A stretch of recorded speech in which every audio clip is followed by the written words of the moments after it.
Whether you know it or not, you're living out a story. Most people aren't conscious of their stories, but somewhere in the back of your mind, it's there. It's in the things you say, in the things you don't say, in the countless choices you make each and every moment. And so the single most important question you can ask is, what story am I living? In his book, The Redemptive Self, psychologist Dan McAdams points out that we all have a storytelling mind. We see it in the folk tales we tell, in the myths and legends we find all around the world. Stories are told in every known culture. He says that the stories we tell about our lives aren't just stories. They're who we are. They're the identity we choose to claim. But what's crucial is that these stories can change and grow. And when we rewrite our stories, or when we tell them differently, we're not just changing the way we remember the past. We're also reshaping who we are and who we will become.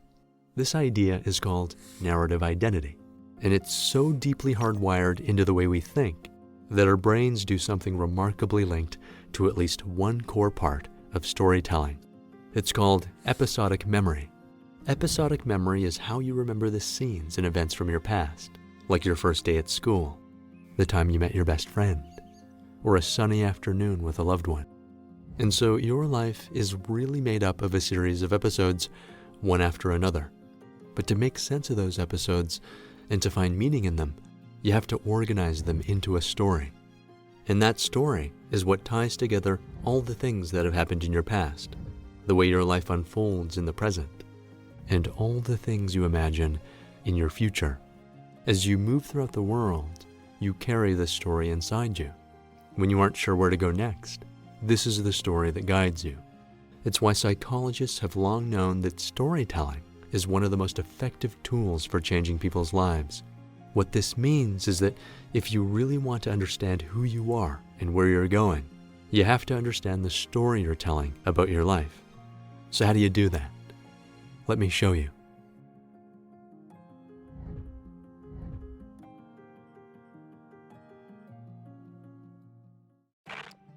One of my favorite things about Christopher Nolan's Dark Knight trilogy is that it's not really about the physical battle between Batman and the Joker, although there is plenty of that. It's really about asking the deeper question of who we really are. Batman and the Joker each give us two different stories about what it means to be human, two mutually incompatible views of human nature. And then it asks us to decide which of these stories is true. And that makes it a great place to start when we're thinking about your life story. McAdams says that there's really two main ways we tell the story of our lives. The first is through what he calls the contamination sequence. If you imagine your life as a timeline, the contamination sequence is a way of telling your story where good things happen, but they end up being ruined by bad things that come after it. We see it in a lot of the if-only stories people tell. If only my parents supported me more. If only I made different choices when I was younger. If only I subscribed to this channel and clicked the like button.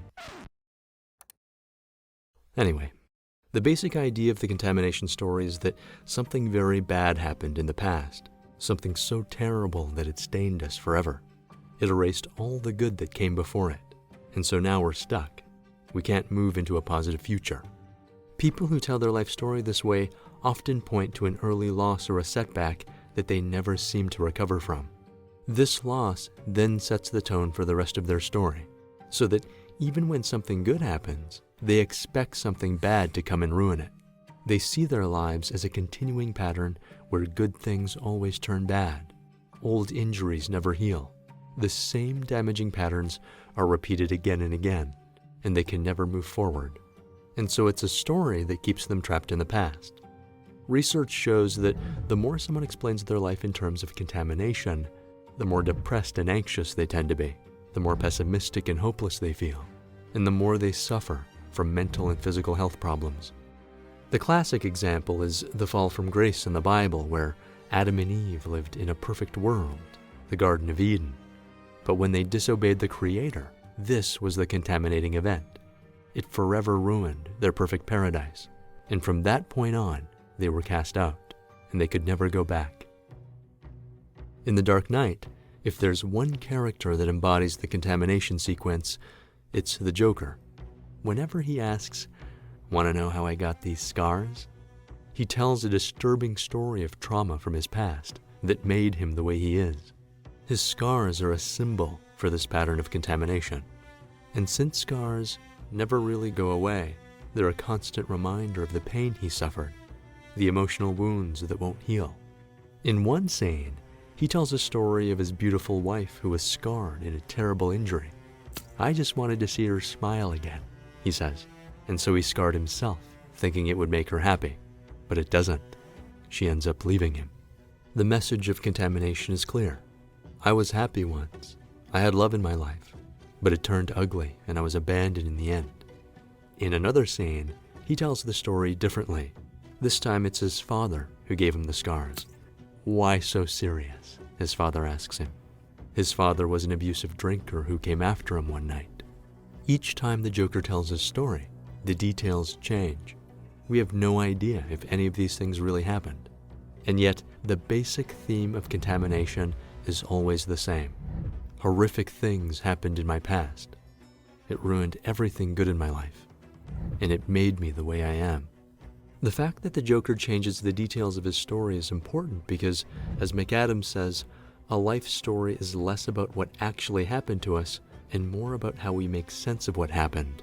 It's the meaning we draw from our experiences that shapes our identity.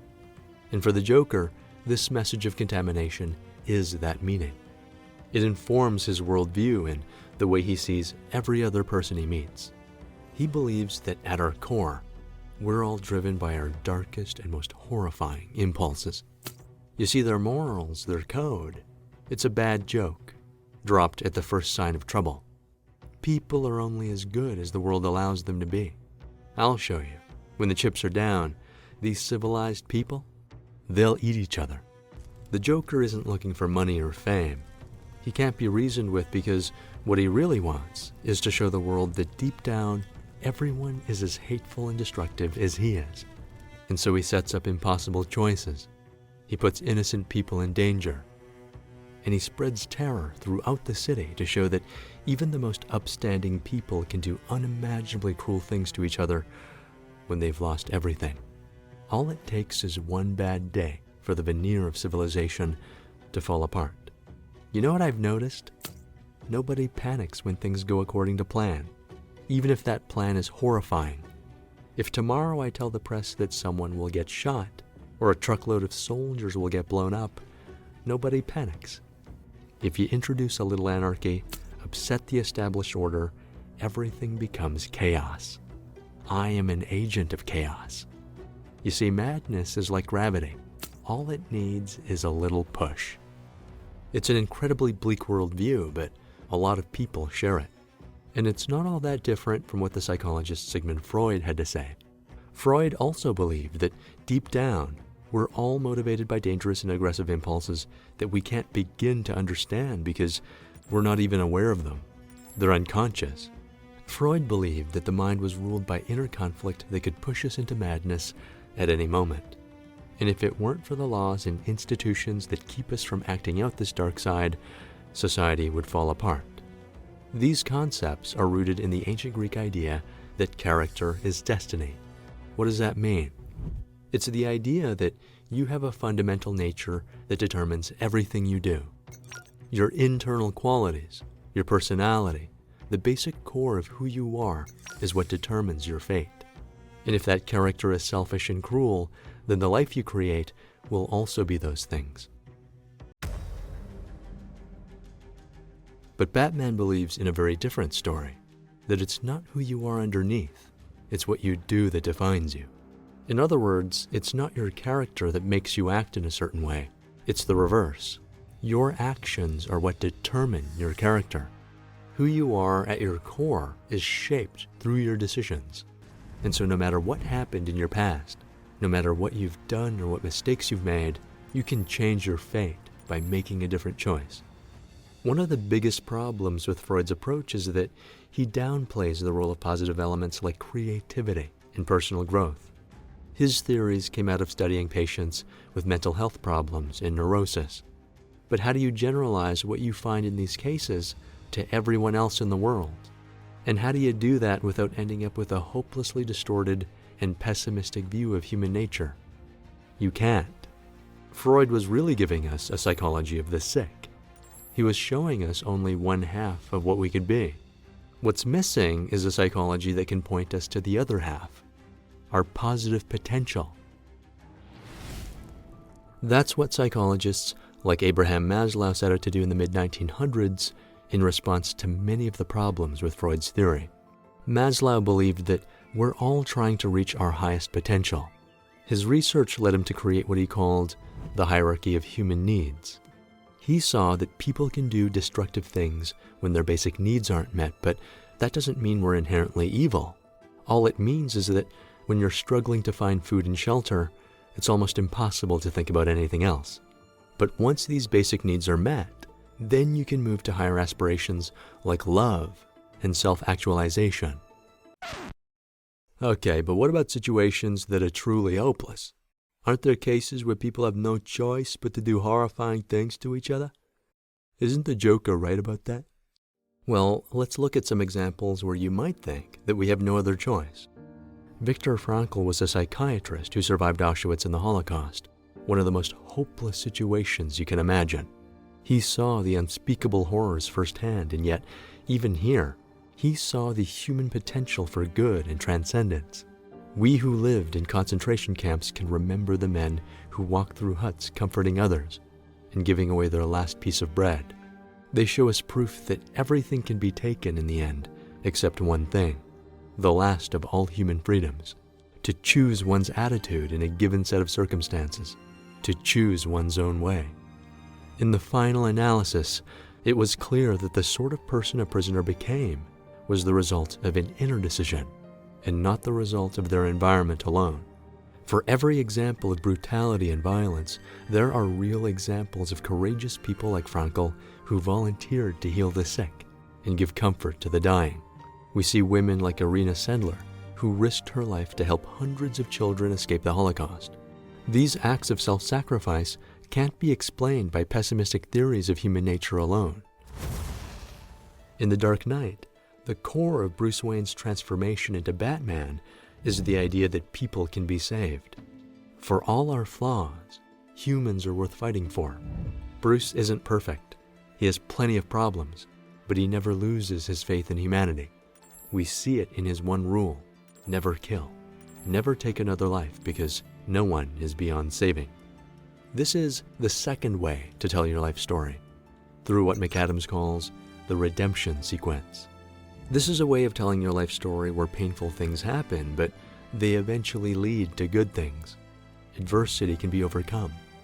Trauma can be healed. We all suffer tragedy and loss, but we keep going. We move forward. And the very act of facing these things transforms us and makes us stronger and more resilient than we were before. Probably the most well-known redemption story is the death and resurrection of Christ. Jesus is the incarnation of the divine who comes into the world to heal the sick and the dying. One day he's betrayed. He's put on trial. He faces false accusations, but even still, he forgives them. He gives up his life so that humanity can be redeemed. And through this act of self-sacrifice, a broken and sinful world is restored. Notice that the redemption sequence isn't just a happy story where nothing bad happens. It's a story where lots of bad things happen, but they turn into something positive in the end.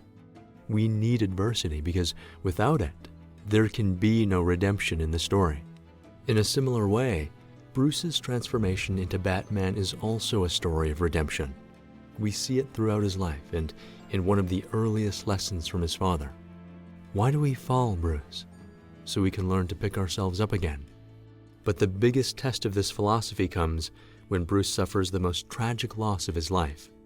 His parents are killed, his family shattered, leaving him terrified, alone, and with a profound sense of loss that he carries with him for the rest of his life. He has every reason to be angry at the world. He has all the makings of a tragic villain, and yet he doesn't become one. Why? What makes one person a hero and another person a villain? One of the major themes in The Dark Knight is that there's a very thin line separating good from evil, sanity from madness, heroes from villains. You either die a hero, or you live long enough to see yourself become the villain. In many ways, Batman and the Joker are really mirror images of each other. Each one is living out the unchosen life of the other. Both have suffered trauma and loss. Both are outcasts who live on the margins of society. And so the Joker tries to show how similar they really are. Why do you want to kill me? I don't want to kill you. What would I do without you? You complete me. You're garbage who kills for money. Don't talk like one of them. You're not, even if you'd like to be. To them, you're just a freak, like me. They need you right now, but when they don't, they'll cast you out, like a leper. On some level, the Joker senses that Batman has been deeply wounded by a tragic past, just like he has. They have more in common than he wants to admit.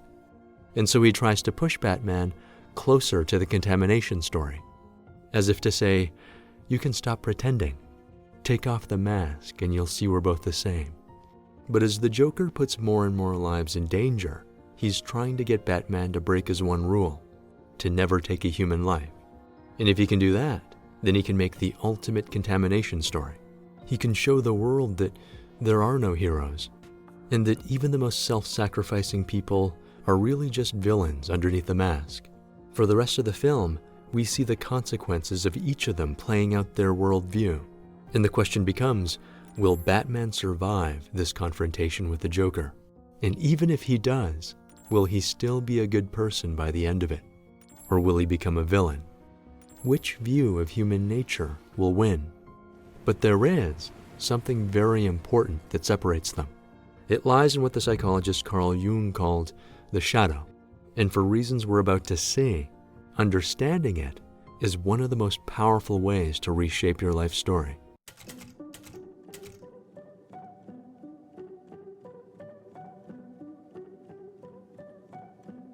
We looked at the shadow in this video, but briefly, the shadow is the unconscious part of who we are. It's made up of all the things inside of us that we reject and try to hide because they don't line up with how we see ourselves. In childhood, we're all taught that certain things are socially acceptable and other things aren't. We learn to hide the parts of us we're ashamed of, pushing it away, deep into the unconscious mind. This happens naturally in every human mind.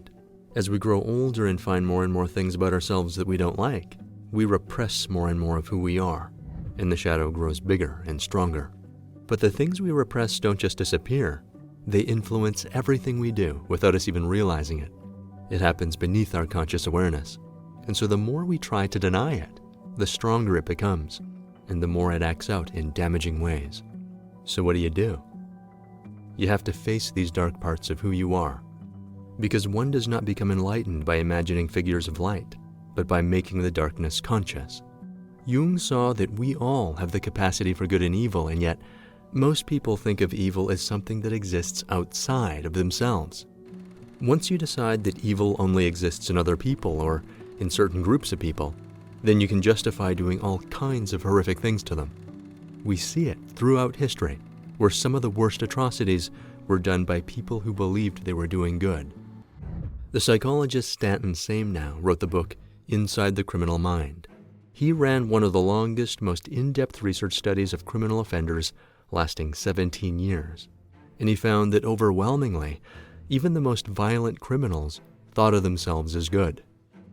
No matter how long their trail of carnage, no matter what suffering they caused, every one of them retained the view that they were a good person. Even the Joker doesn't see himself as a bad person. You know what I am? I'm like a dog chasing cars. I wouldn't know what to do with one if I caught it. I just do things. I'm not a monster. I'm just ahead of the curve. Like every villain, he projects all of the unresolved hate that's inside of himself outward into the world. That's the nature of projection. We don't see the world as it is. We see the world as we are. And so the only real hope we have of challenging the evil we find in the world is to become conscious of the shadow in ourselves. This doesn't mean acting it out the way the Joker does. It means becoming aware of the darker elements within us, so we can gain mastery over them. Jung says that the shadow is a moral problem that challenges the whole ego personality, for no one can become conscious of the shadow without considerable moral effort. To become conscious of it involves recognizing the dark aspects of the personality as present and real. And when you do that, you'll find that the shadow isn't just the destructive parts of who you are. It has enormous positive potential. Many of your greatest gifts, the undeveloped talents you left behind in your childhood, are hidden somewhere inside the shadow. The challenge then becomes to reclaim these lost parts of who you are so you can heal that inner divide and become whole. Wholeness is not achieved by cutting off a portion of one's being, but by integration of the contraries. And so the shadow isn't something we fight against or try to destroy. It's a part of ourselves that we're meant to explore, so we can expand our sense of self and make it a conscious part of who we are. So how do we go about doing that?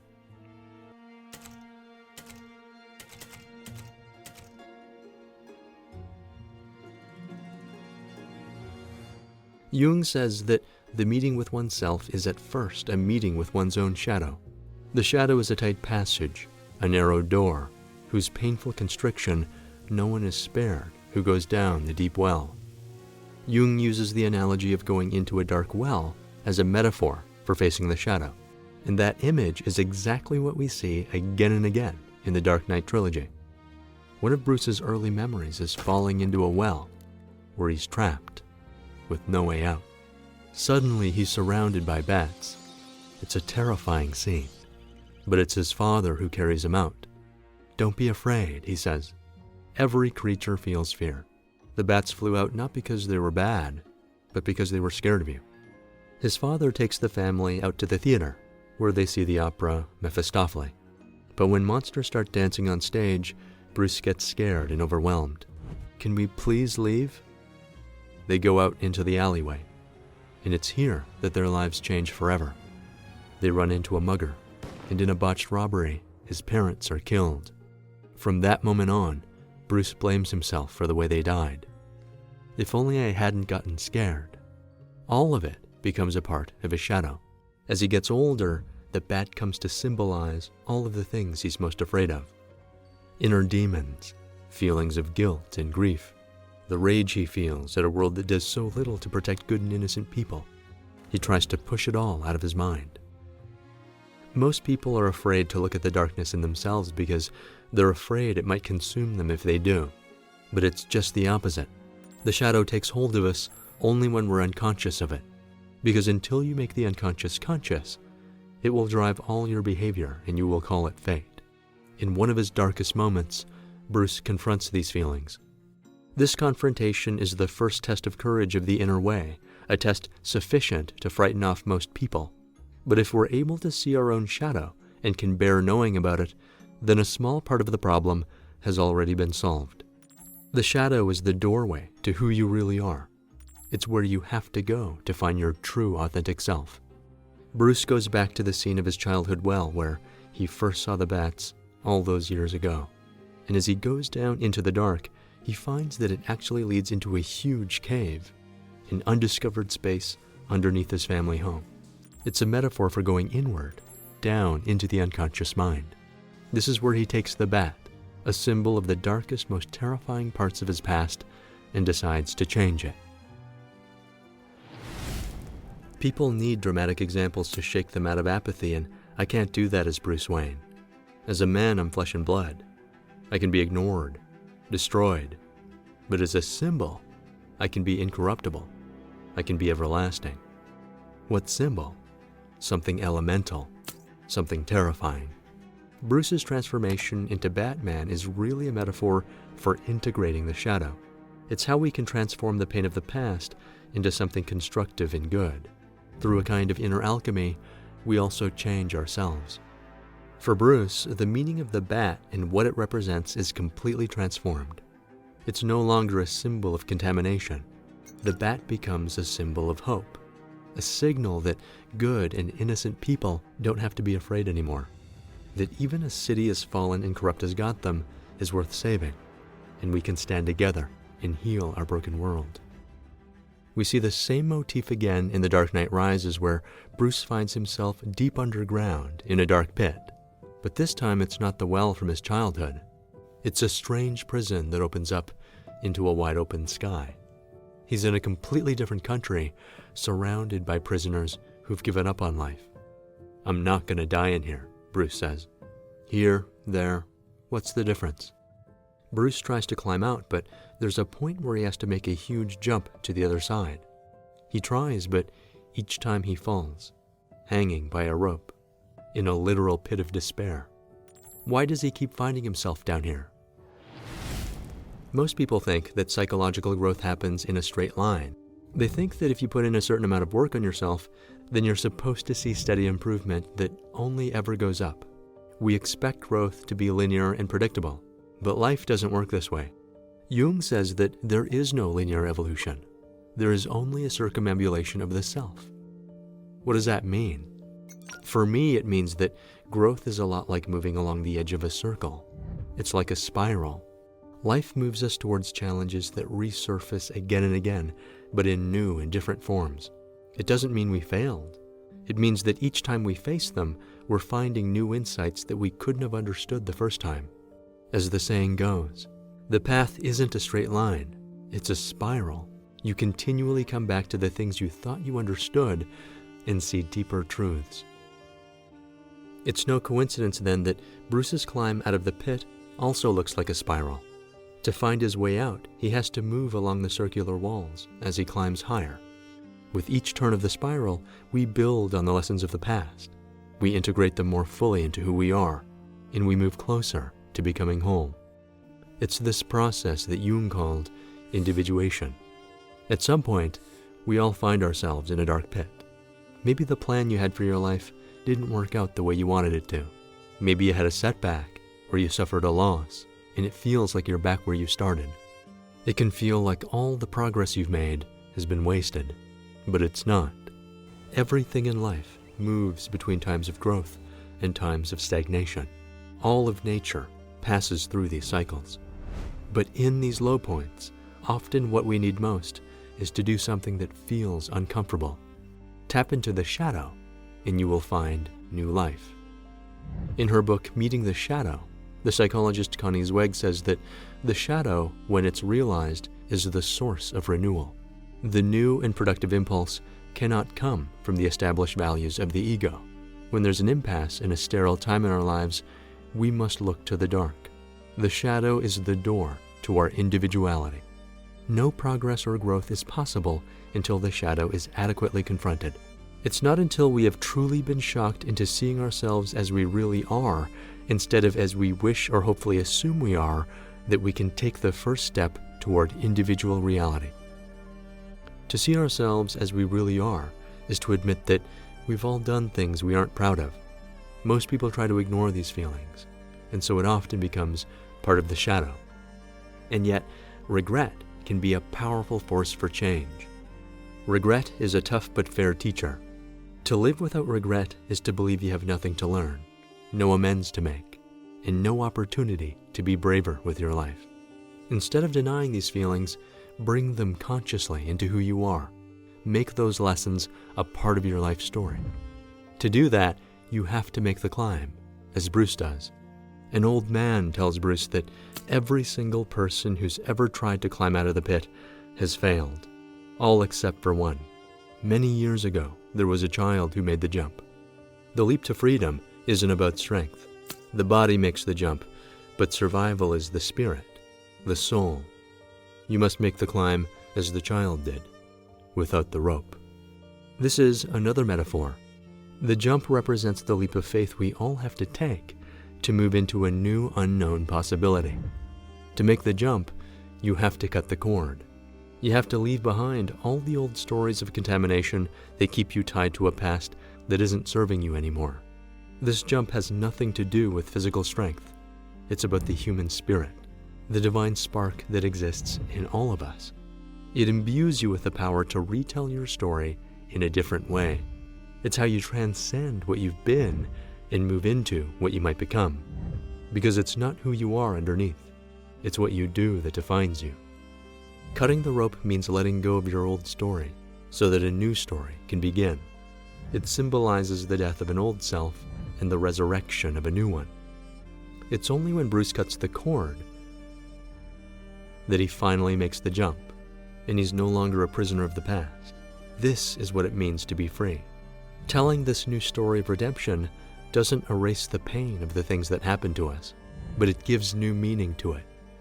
Fundamentally, this is really what separates Bruce from the Joker, because the most cynical people really just want to drag everyone down with them into their own pit of despair. They want to spread their stories of contamination so that everyone feels as miserable and as hateful as they do. But their pessimistic view is a dead end. It can only lead to destruction and endless repeating cycles of tragedy, the negative expression of the shadow. But there's another part of us that wants to heal that pain, an undiscovered self that sees the best in us, that still believes in the power of stories to save and redeem who we are, the part that wants to tell a new story about what our lives could be. We see it whenever someone comes along who's bold enough to give us a new story we can believe in, because they've seen the mountaintop, the promised land. They show us it's possible to heal the divisions in our world, and in sharing the beauty of what they see, they help us see it too. Even if they don't make it there with us, they inspire us to dream that we as a people will get there. We are flawed people living imperfect lives, trying to do our best in a world that often feels broken and corrupt. But the fundamental power to change our story is something we all have. It lives in the small acts of kindness and self-sacrifice that happen each and every day.